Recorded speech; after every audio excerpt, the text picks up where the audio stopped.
Halo, pada pertemuan ke-6 ini kita akan membahas tentang materi pembelajaran BIPA. Oke, bersama saya Enang Setiawati, dosen pengampu mata kuliah pembelajaran BIPA. Hakikat materi pembelajaran BIPA.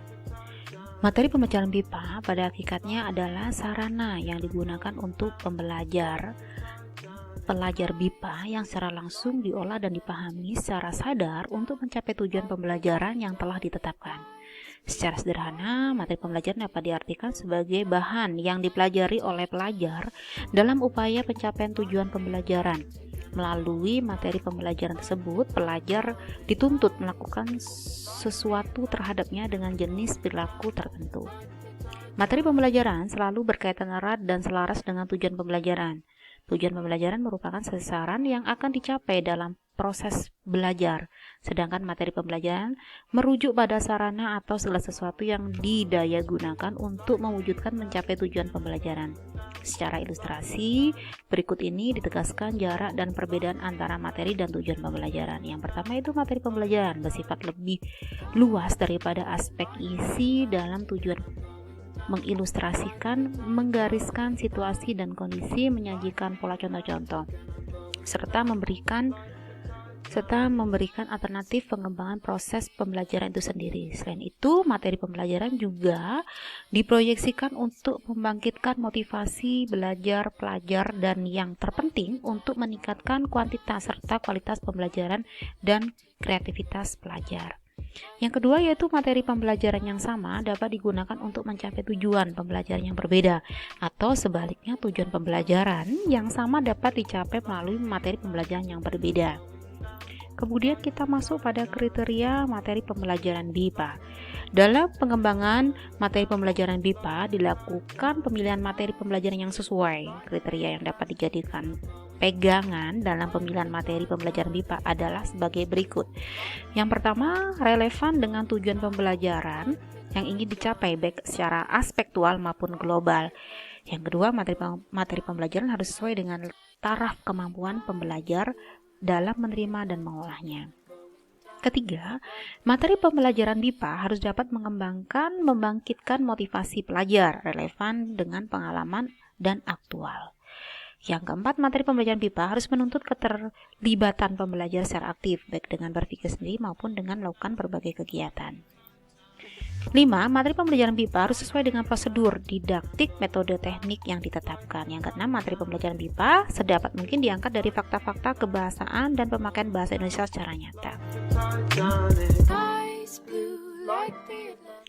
Dalam upaya menjamin proses pembelajaran yang sistematis, materi pembelajaran BIPA perlu dipilah ke dalam satuan-satuan materi yang didasarkan pada acuan fungsi komunikatif dan urutan pada gradasi perkembangan proses pembelajaran.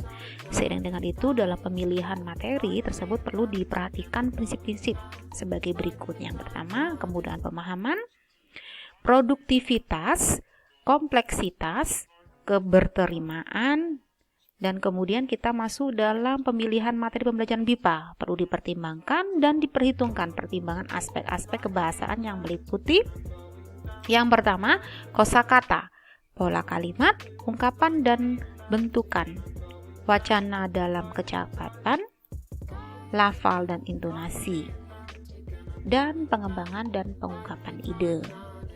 Kemudian masuk pada model pengembangan materi pembelajaran BIPA. Model materi pengembangan BIPA dapat dibedakan menjadi dua model, yaitu model deskrit dan model integratif.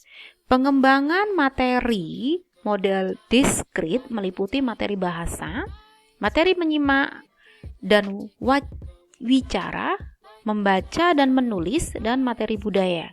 Adapun pengembangan materi model integratif diwujudkan dalam bentuk teks dialog dan bacaan yang dilengkapi dengan latihan-latihan.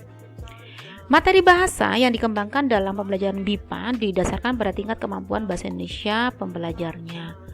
Untuk tingkat pemula diberikan materi bahasa diantaranya adalah kata sapaan, ungkapan, keseharian sederhana, kalimat aktif, kalimat pasif, kalimat negatif, preposisi, kata atau kalimat tanya, kata bilangan, afiksasi, Untuk tingkat menengah diberikan materi bahasa diantaranya ungkapan dalam bahasa Indonesia, kalimat kompleks, kalimat aktif, kalimat pasif, kalimat negatif, kalimat transitif dan intensitif, preposisi kalimat tanya.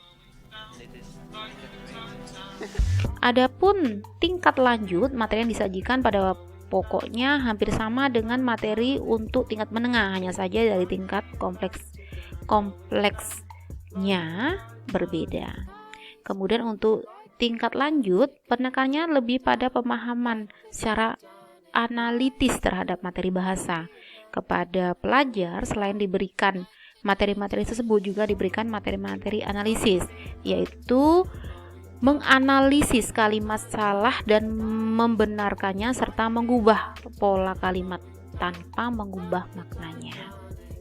Materi menyimak dan bicara dikembangkan dengan menggunakan materi dialog melalui dari dialog yang sangat sederhana, misalnya salam, sampai dengan dialog yang sangat kompleks dan formal, misalnya seminar. Materi dialog ini dalam praktik pembelajarannya dimanfaatkan untuk materi pembelajaran menyimak. Kemudian pengembangan materi membaca dan menulis disesuaikan dengan tingkat kemampuan pelajarnya. Selain model pengembangan secara deskriptif seperti yang telah dikemukakan, ada model pengembangan lain yang disebut dengan model pengembangan integratif. Dalam pengembangan model yang bersifat integratif, materi tata bahasa, menyimak dan bicara, membaca dan menulis tidak diberikan secara terpisah, tetapi terwadah dalam satu satuan materi. Urut-urutan materi yang dikembangkan secara integratif ini meliputi penyajian dialog, penyajian kata-kata sulit dalam dialog, dan latihan membuat kalimat dengan kata-kata tersebut, latihan memproses atau merespon pertanyaan-pertanyaan lepas dan pertanyaan-pertanyaan yang ada dalam dialog. Kemudian yang keempat, mengembangkan kreativitas dengan cara membuat pertanyaan atau pernyataan sesuai dengan topik yang dikehendakinya dalam soal. Yang kelima yaitu teks bacaan dengan kata-kata yang tingkat kesulitannya hampir sama dengan kata-kata yang ada dalam dialog. Yang keenam, pertanyaan bacaan dan latihan tentang isi bacaan. Yang ketujuh, mengubah pola kalimat dari kalimat-kalimat yang ada dalam bacaan.